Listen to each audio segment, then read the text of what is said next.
मेरे पति रोज़ाना शहर से मेरे लिए जलेबी लेकर आते थे, जिसको मैं बड़े शौक से खा लेती थी। लेकिन उसके बाद मुझे होश नहीं रहता था। सुबह उठती तो कपड़े गीले रहते थे और एक दिन पति की लाई हुई जलेबी मैंने फेंक दी और सोने का बहाना करके सो गई। और फिर जो मेरे साथ मेरे पति ने किया, वह सुनकर आपके रोंगटे खड़े हो जाएंगे। क्योंकि शादी की रात पति के कमरे में आने से पहले ही मैंने ब्लैक कलर की नाइट सूट पहनी हुई थी।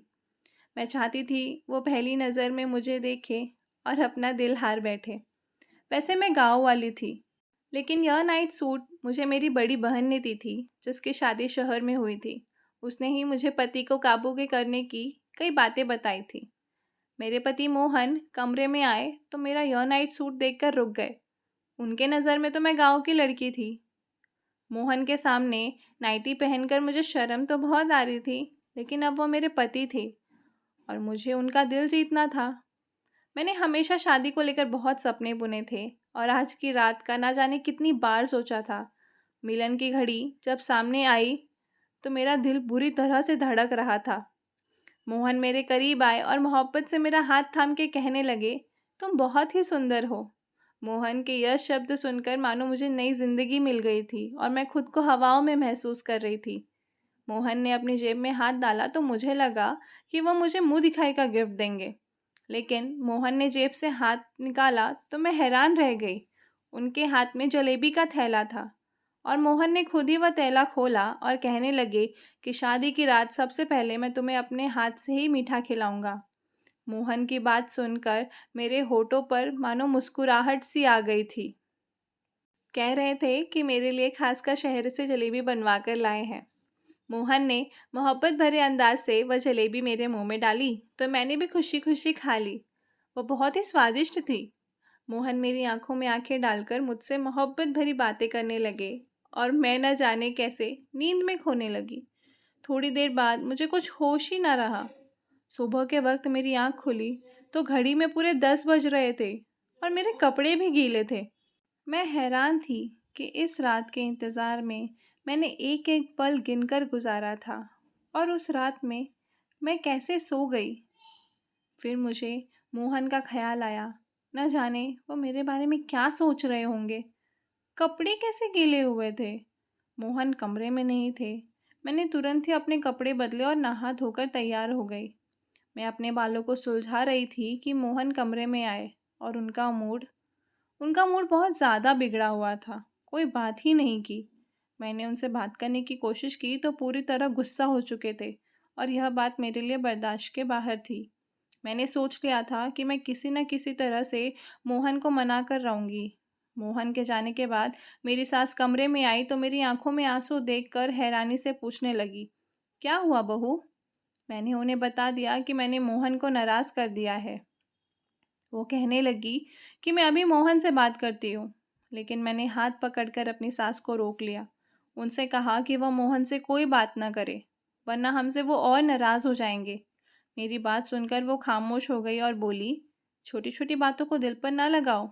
कुछ दिन मोहन के साथ रहोगी तो तुम उसकी आदत को अच्छी तरह समझ जाओगी। मैं उनकी बात को सुनकर खुश हो गई। मैं अपने माँ बाप की लाडली के होने के साथ साथ अपनी सास की भी बहुत लाडली थी। हालांकि बचपन से ही मेरी ख्वाहिश थी कि मेरी शादी उनके बेटे मोहन से हो। और जैसे ही मैं 15 साल की हुई तो वो मुझसे मिलने के लिए आई थी और जाते जाते मेरा मुंह मीठा करवा कर चली गई। मैं बहुत खुश थी क्योंकि वो मुझसे बहुत प्यार करती थी और इसलिए मेरे माँ बाप को भी इस रिश्ते पर कोई एतराज़ नहीं था। मोहन की शहर में अच्छी नौकरी थी और वह सुबह सवेरे ही शहर के लिए निकल जाता था और रात को ही घर लौटता। उसकी कमाई से ही मेरी सास ने गांव में एक घर बड़ा सा बनवा लिया था। बहुत सालों से मेरी और मोहन की मुलाकात नहीं हुई थी क्योंकि वह ज़्यादा वक्त शहर में ही गुजारता था। घर लौटता तो हमारे गांव आने का उसके पास वक्त भी नहीं रहता था। लेकिन रिश्ता होने के बावजूद भी हमारे गांव मुझसे मिलने के लिए नहीं आया। इसी बात को लेकर मेरे दिल में अजीब सवाल उठने लगे। एक दिन मैंने अपनी सास से पूछा, क्योंकि मेरी सास मेरी माँ की सहेली थी तो मैं उनसे बिल्कुल शर्माती नहीं थी। दिन वो मिलने के लिए हमारे गांव आई तो मैंने बातों बातों में यह पूछा कि मोहन हमारे गांव क्यों नहीं आते। मेरी माँ के कान में यह बात पड़ी तो मम्मी ने मुझे एक थप्पड़ मारा और बोली, तुम्हें कहने में शर्म नहीं आती अपने होने वाले पति के बारे में ऐसी बातें पूछते हुए। मैं बलिक कर रह गई थी। मेरी सास मुस्कुराते हुए कहने लगी, क्यों नहीं, जैसे ही मोहन को वक्त मिलेगा ज़रूर आएगा। जब से उसे शहर की हवा लगी है वो बहुत ही कम बात करता है। अब पहले की तरह नहीं है बल्कि गंभीर हो गया है। उनकी बात सुनकर मेरी मम्मी कहने लगी, जब लड़कों पर जिम्मेदारी पड़ती है तो इसी तरह गंभीर हो जाते हैं। एक मेरी बेटी को ही अक्ल नहीं आ रही है, मुंह उठाकर जो चाहे पूछ लेती है। मम्मी ने गुस्से में एक नज़र मेरी तरफ किया तो मैं वहाँ से उठकर अपने कमरे में आ गई। उनके जाने के बाद भी मम्मी ने मुझे हज़ारों बातें सुनाई। मम्मी पता नहीं क्या कुछ कह रही थी। मैं तो अपने ही ख्यालों में मगन थी। मैं यह सोचकर खुश थी कि मेरा होने वाला पति भी हीरो की तरह शहरी बन गया है। मुझे शुरू से ही शहर में रहने का बहुत शौक था। उन्होंने शादी के लिए 1 साल भर का वक्त दिया था और 1 साल का वक्त बस सपने बुनने में ही निकाल दिया मैंने। लेकिन मुझे क्या खबर थी, एक दिन मेरे सारे सपने मिट्टी का ढेर बन जाएंगे। कुछ दिन के बाद मेरी और मोहन की शादी बहुत सारे रस्मों रिवाज के साथ धूमधाम से हुई थी। मैंने मोहन के साथ विदा होकर उसके गांव में चली आई। मेरी सास ने बहुत ही खुशी से वेलकम किया था। लेकिन शादी की रात सोने की वजह से मोहन बहुत ज़्यादा गुस्सा थे और पूरा दिन उसने मुझसे कोई बात नहीं की। मैं सारा दिन बिन पानी की मछली की तरह उसके आगे पीछे तड़पती रही। लेकिन उसने एक नज़र भी मुझ पर न डाला। सारा वक्त घर की छत पर गुजारे और गांव में औरत को छत पर जाना मना होता है, इसलिए मैं उसके पीछे भी नहीं जा सकी। रात के वक्त मोहन खुद ही कमरे में आया। मेरी आंखें रो रो कर सूज चुकी थी। वो मेरे पास बैठकर कहने लगा कि मुझे माफ़ कर दो, मैं गुस्से में आ गया था। मैं तुम्हारे पास बैठा था और तुम इस कदर गहरी नींद सो गई थी कि मेरे उठाने पर भी ना उठी, इसलिए मैं गुस्सा हो गया था। मुझे पता था कि गलती मेरी है, इसलिए मैंने मोहन से खुद ही माफ़ी मांगी और कहा कि आगे से शिकायत का मौका नहीं दूंगी। वह खुश हो गया और मेरे लंबे बालों की तारीफ करने लगा। मैं सोचने लगी, मोहन सारा दिन इस कदर नाराज़ होने के बाद अचानक उनका अंदाज इतना अच्छा कैसे हो गया। मोहन ने फिर एक बार जलेबी निकाली और अपने हाथों से मेरे मुंह में डालकर कहने लगे कि जलेबी खाने से होठ रेड हो जाते हैं, तुम्हारा खूबसूरत होठ और खूबसूरत हो जाएगा। उनकी बातों में मोहब्बत इस कदर मिठास थी कि मैं शर्मा गई। मोहन ने मेरे हाथ पकड़े और कुछ कह रहे थे, लेकिन मुझे कुछ होश ही नहीं रहा और थोड़ी ही देर के बाद मैं दुनिया से दूर हो चुकी थी। एक बार फिर मेरी आंखें खुली तो सुबह 11 बज रहे थे। मेरे होश उड़ गए थे। मैं जान गई थी कि मोहन एक बार फिर गुस्सा हो चुका होगा। अब मुझे समझ ही नहीं आ रहा था कि मुझे इस तरह गहरी नींद कैसे आ सकती है। मेरे कपड़े पूरी तरह गीले थे और मुझे ठंड लग रही थी। मैं जल्दी से नहा धोकर तैयार हो गई और कमरे से बाहर निकली तो कमरे के बाहर मेरे पति गुस्से में मेरी सास से कह रहे थे कि अपने ऐसे लड़की से मेरी शादी कर दी है जिससे सोने उठने की कोई समझ नहीं है। ये बताओ, मैं कैसे इसके साथ अपनी सारी ज़िंदगी गुजार सकता हूँ। यह इसे मालूम नहीं है कि गांव की औरतें सवेरे उठकर घर के कामकाज करती है। आप सुबह से उठकर घर का काम कर रही हैं और वह महारानी बनकर सो रही है। अगर ऐसा ही हाल रहा तो मैं ज़्यादा दिन तक आपकी चहीती बहू को अपने घर में बर्दाश्त नहीं कर सकता। मोहन का यह शब्द सुनकर मैं घबरा गई। मैं सोच भी नहीं सकती थी कि मेरे पति इतने सख्त होंगे। इससे आगे बातें सुनने की मुझ में हिम्मत नहीं थी। मैं चुपचाप से किचन में चली गई थी। मेरी सास सच में सुबह से कामकाज में लगी हुई थी और मैं, क्योंकि किचन भी पूरी तरह साफ था और दोपहर का खाना भी बन चुका था, मैं मोहन के साथ साथ अपनी सास की नज़रों में भी गिर रही थी। मुझे रह रहकर अपने आप पर गुस्सा आ रहा था।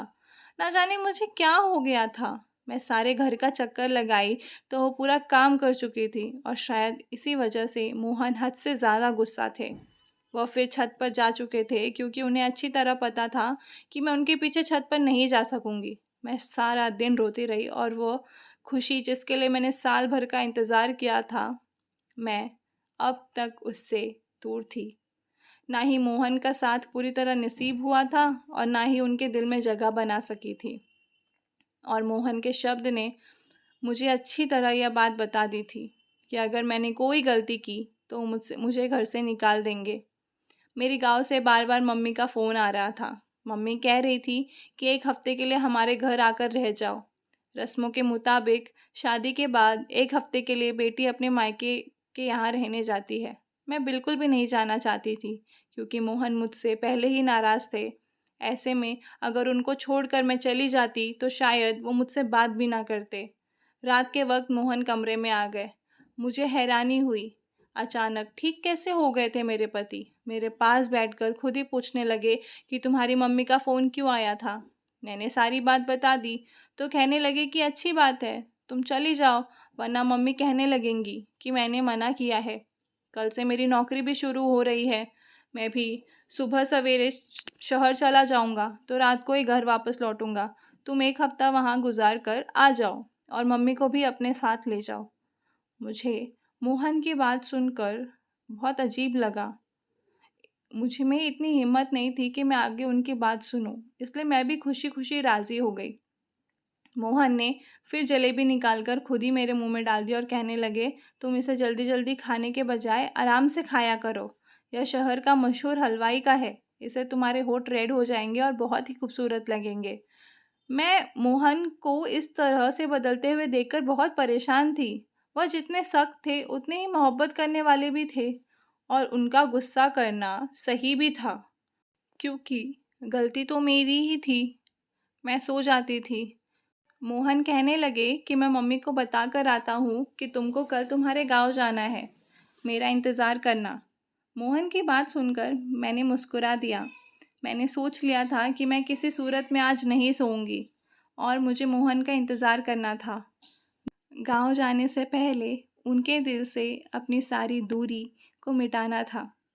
मैंने जल्दी से नाइटी पहन ली। दीवार पर लगे शीशे में अपने होठों को देखकर हैरान रह गई थी। वह सच ही कह रहे थे कि मेरे होठ रेड हो जाएंगे। वो सच में रेड हो गए थे। मैं बिस्तर पर आकर बैठ गई, उनका इंतज़ार करने लगी। लेकिन मोहन के वापस आने से पहले ही एक बार फिर मैं सो चुकी थी। सुबह 10 बजे मेरी आँख खुली तो मोहन शहर की तरफ निकल चुके थे। वह बहुत सुबह ही शहर के लिए निकल जाया करते थे क्योंकि शहर तक जाने का रास्ता 2 घंटे का था। मुझे खुद पर रोना आ रहा था। शादी के 1 हफ्ते के बाद भी मैं मोहन के साथ कोई रिश्ता ना बना सकी और मोहन के गुस्से की वजह सिर्फ और सिर्फ मैं थी। मैं सोच सोच कर परेशान थी कि मेरे कपड़े गीले कैसे हो जाते थे। शायद मुझे मोहन उठाने की कोशिश करते थे। मैं कमरे से निकली तो मम्मी भी गांव जाने के लिए तैयार हो चुकी थी। मेरी सास मुझे देखकर कहने लगी कि मोहन तो चला गया है, अब हम दोनों को ही गांव के लिए निकल जाना है।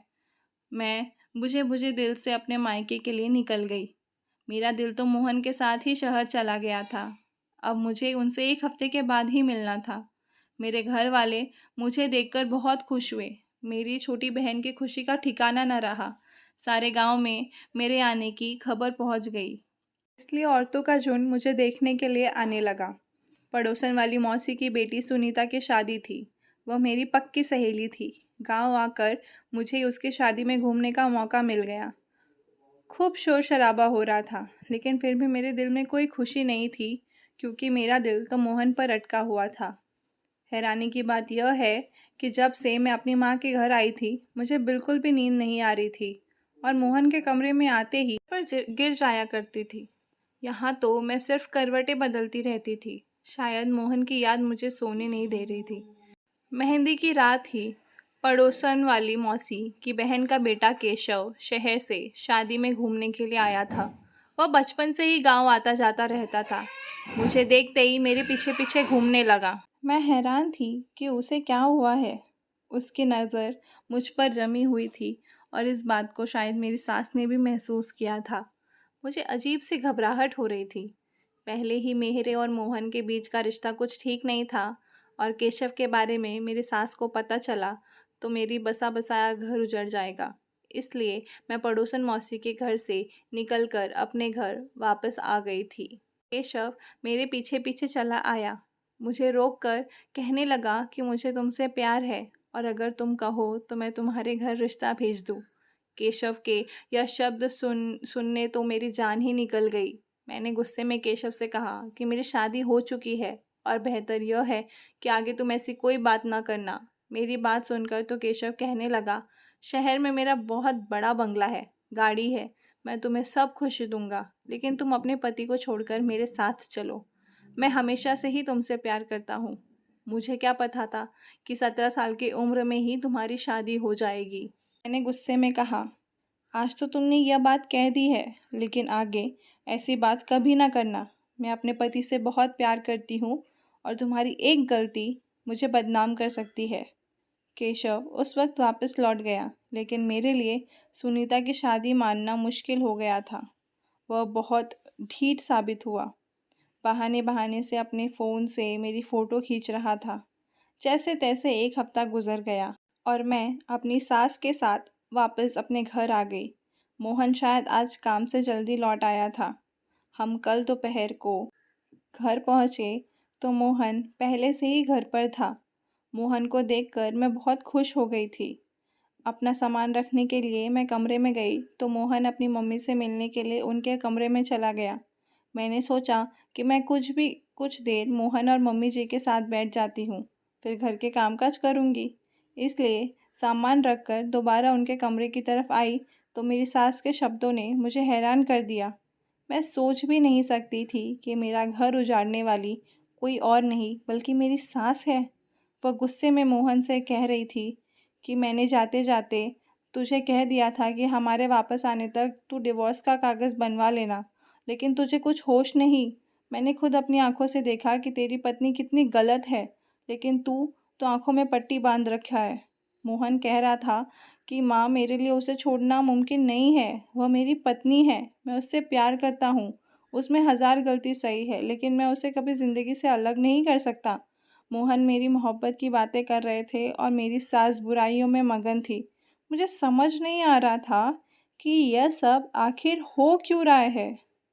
मेरी सास मुझे इतने चाव से ब्याह कर लाई थी, तो मुझे डिवोर्स क्यों दिलवाना चाहती थी? और मोहन, जो मुझे बहुत ही सख्त लगते थे, वो कितनी प्यार से बात कर रहे थे और मेरे खातिर अपनी माँ से लड़ रहे थे।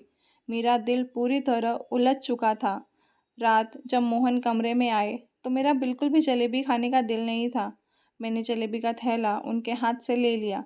जबकि मम्मी उनको किसी काम से आवाज़ देने लगी तब वो कमरे से निकलकर चले गए थे। मैं चुपके से थैले को एक कोने में छुपा कर रख दिया तो मुझे नींद नहीं आएगी। यह सोचकर मैंने जलेबी नहीं खाई और मैंने आंखें बंद कर ली। जब मोहन कमरे में वापस आए तो मेरी जान निकल गई। जो कुछ मैंने देखा, मुझे अपनी आंखों पर यकीन नहीं हुआ। मोहन ने जग भर कर पानी मेरे ऊपर डाल दिया था। मैंने आंखें नहीं खोली। आज मैं दूध का दूध और पानी का पानी करना चाहती थी। मोहन किसी को आवाज़ देकर कहने लगे कि अंदर आ जाओ, यह पूरी तरह बेहोश हो चुकी है। थोड़ी देर में एक खूबसूरत लड़की मेरे कमरे में चली आई। वह मेरे मोहन के साथ मेरे बिस्तर पर बैठ गई और वह दोनों जिस तरह एक साथ थे, मेरी जान निकल गई। इससे ज़्यादा मुझे बर्दाश्त की हिम्मत नहीं थी। ठंडे पानी से मेरा शरीर काँप रहा था। मैं उठकर बैठ गई। मुझे जागता देख उन दोनों की आंखें हैरत से फटी की फटी रह गई। मैंने मोहन की तरफ घूर कर देखा। उस वक्त मैं इतने गुस्से में थी कि मुझे मोहन से भी डर नहीं लग रहा था। मैंने मोहन से कहा कि मुझे सच सच बताओ, यह लड़की कौन है? जलेबी में ऐसा क्या था जो मैं अपने होश खो बैठती थी? तुमने ये सब क्यों किया है और मुझे इतना बड़ा धोखा क्यों दे रहे हो? मैं सवाल पर सवाल पूछती चली गई और मेरे अंदर एक तूफान उठा था उन दोनों को साथ देखकर। मोहन सर झुकाए कहने लगे कि यह लड़की उनकी पत्नी है और उससे शादी करके 2 दिन पहले ही गांव में आए थे। वह कभी मुझसे शादी नहीं करना चाहते थे, लेकिन उनकी मम्मी ने ज़बरदस्ती उनका रिश्ता मुझसे तय कर दिया था। पत्नी का नाम सुनकर मेरे तो पैरों तले ज़मीन निकल गई। मोहन कह रहे थे हमारी शादी रोकने के लिए 2 दिन पहले वह यह सोचकर सिया से शादी करके आ गए थे कि जब वह सिया को बहू बनाकर इस घर में लाएंगे तो उनकी मम्मी मुझसे शादी नहीं कराएगी। लेकिन उनकी मम्मी ने उनकी एक न सुनी और उन्होंने मोहन पर दबाव डाला कि वह सिया को तलाक दे दे। मोहन सिया को छत वाले कमरे में रख दिए क्योंकि गांव में औरतों को छत पर जाना मना था। इसलिए मोहन को यकीन था कि मैं कभी उनके पीछे छत पर नहीं जाऊंगी। मैंने जानबूझकर जलेबी में नशे की दवा मिलाई थी कि मैं सो जाऊं और हर रात हमारे ही कमरे में सिया के साथ वक्त गुजारूं। सिया शादी से पहले शहर में नौकरी करती थी, इसलिए मम्मी को लगता था कि सिया इज्जतदार नहीं है और इसलिए मम्मी बार बार कहती थी कि मैं सिया को डिवोर्स दे दूं। सिया मेरा पहला प्यार है। मोहन कह रहे कि मम्मी ने आत्महत्या करने की धमकी दी थी, इसलिए मोहन ने मुझे अपनाया है। मोहन सिया को किसी हालत में नहीं छोड़ सकते और इस बात का मुझे भरोसा था। मोहन ने मुझे सारा सच बता दिया था, जिसे सुनकर मेरे पास कहने के लिए कुछ नहीं बचा था। मैं जान गई थी कि मेरी सास उस दिन सिया और मोहन की डिवोर्स की बात कर रही थी, जिसे सुनकर मैंने गलत मतलब निकाल लिया था। मेरी बर्बादी के पीछे सिर्फ मोहन का हाथ नहीं था, बल्कि मेरी सास का भी हाथ था उसमें, जिन्होंने यह जानते बूझते कि उनके बेटे ने अपनी पसंद से शादी कर रखी है, ज़बरदस्ती उसके साथ मेरी दूसरी शादी करवा दी। मैंने मोहन के साथ ज़िंदगी को लेकर कई सपने देखे थे।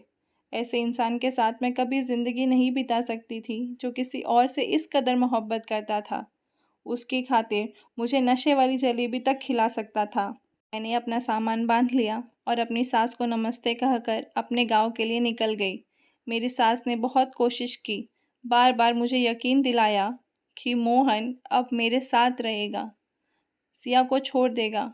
लेकिन मैं कभी ऐसे इंसान के साथ गुजारा नहीं कर सकती थी जो मुझे मोहब्बत नहीं दे सकता। मैंने अपने माँ बाप से कहकर मोहन से डिवोर्स ले लिया था। मैं अपने माँ बाप की लाडो रानी थी। वो मुझे खुद ही ऐसे किसी आग में नहीं झोंकना चाहते थे। पड़ोसन मौसी की वजह से केशव को खबर मिल गई थी कि अब मैं एक बार फिर अकेली हो गई हूँ। इसलिए केशव अपने घर वालों को भेजकर मुझे अपनाने की बात कर रहा था। मैं अभी शादी नहीं करना चाहती थी, इसलिए मैंने उस रिश्ते के लिए साफ साफ इनकार कर दिया था। मुझे अब आगे पढ़ना था और अपने पैरों पर खड़ा होना था। मेरी पढ़ाई के साथ ही मेरे पेपर भी ख़त्म हो गए थे। मैंने उनको दोबारा शुरू कर दिया था। हर शादी कामयाब हो यह ज़रूरी नहीं, लेकिन एक नाकाम शादी का मतलब यह नहीं कि इंसान नाकाम होता है। अपनी शादी की नाकामी के बाद मैं बहुत ज़्यादा कामयाब हो गई थी। पढ़ाई के मैदान में झंडे गाड़कर अपने गांव का नाम पूरे ज़िले में रोशन कर दिया था। अगर मेरी कोई प्यारी सी बहन या बेटी नाकाम शादीशुदा ज़िंदगी का शिकार हो गई है अगर, तो ये याद रखें कि ज़िंदगी में आगे बढ़ने के लिए नए रास्तों की तलाश और ज़िंदगी की दूसरी कामयाबी को समेटें।